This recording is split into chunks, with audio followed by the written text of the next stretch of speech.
Hello, good morning. Kumusta po ang tulog natin? So, ito na po yung part 2 ng Sheraton staycation po namin.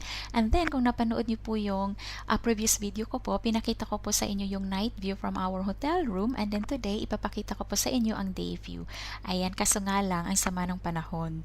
Well, anyway, nakikita niyo po ba yung green area na yan? Yan yung may two hills. Yan po yung hotel park. And then, share ko lang sa inyo.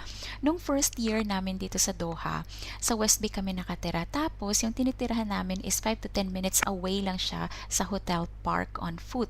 Kaya, every late afternoon, pag may free time yung husband ko, dyan kami naglalagay sa hotel park. And then, sa hotel park, dati, meron lang siyang 3 to 4 food stores ata. And then, dumating yung McDonald's. Tapos ngayon, meron ng ibang stores din. Tapos, dyan sa hotel park, meron din siyang bicycles na pwede nyong rentahan. Tapos, yung cart na pwede nyo rin pong rentahan. So, maganda ang hotel park, especially if you have free time. At pwede din pong mag-picnic sa hotel park. Ayan. And then, andito po tayo sa elevator. And then, you know what? Gustong-gusto ko tong elevator nila kasi nakikita natin yung labas. 'Di ba? Ang ganda. Ayan. And gising na gising si baby. Susamahan niyo po kaming mag-tour dito sa Sheraton. Tignan natin yung beach area nila. And by the way, Ramadan ngayon, kaya walang breakfast. Yung restaurant nila hindi nag-i-offer ng breakfast. By the way, nakita niyo po ba yung elevator? Gustong-gusto ko yung elevator nila kasi para siyang capsule, 'di ba? So, ayan, going back to Ramadan. So, nag-breakfast lang kami sa room. Tapos, yung breakfast namin is biscuit lang at saka orange juice na binili namin sa labas kahapon. A little trivia about Sheraton. Alam nyo ba na ang Sheraton Hotel, is ang pinakauna-unahang internationally branded 5-star hotel ng Doha, Qatar.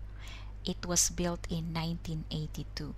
Kaya ang hotel na to ay luma na. Tapos yung ibang, pero hindi siya lumang tignan na. Tapos yung ibang decors nila is parang ni-restore nila.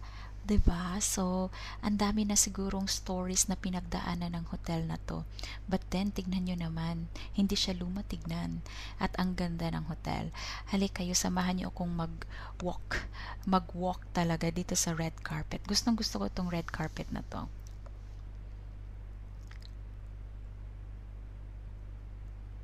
Ayan, mag-tour tayo kasi hindi namin alam kung paano lumabas, magpunta sa beach. So, tulungan nyo kaming hanapin yung exit tour papuntang beach. But then, alam nyo, nakikita namin yung garden nila dito. Ayan. So, halina kayo sa labas. Ayan, finally, we found the exit door papunta sa beach. So, ito yung beach nila. Hindi pala beach, ito yung garden nila. Ayan. Punta na tayo sa beach.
Magandang mag-picture dun.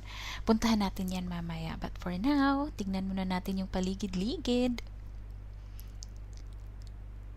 So, ayan ang Sheraton. Tapos yung beach nila. So, halik kayo, puntahan natin. Yan, so, kaso nga lang, 'di ba, hindi maganda yung weather. At saka, alam nyo ba, medyo malamig-lamig din. Gusto kong mag-swimming sa pool nila. But then, may bisita tayo. Wrong timing talaga minsan yung mga bisita natin, girls. So, dito na lang muna kami mag-relax. So, ayan. So, that's all for today's video. I hope nagustuhan niyo po yung video ko today. And please watch out for my next video kasi may pupuntahan din kaming iba pagkatapos namin dito sa Sheraton kasi gusto naming sulit yung mga natitirang araw namin dito sa Doha. So, that's all for today again. I hope you enjoyed my video. Have a great day. Thank you and see you.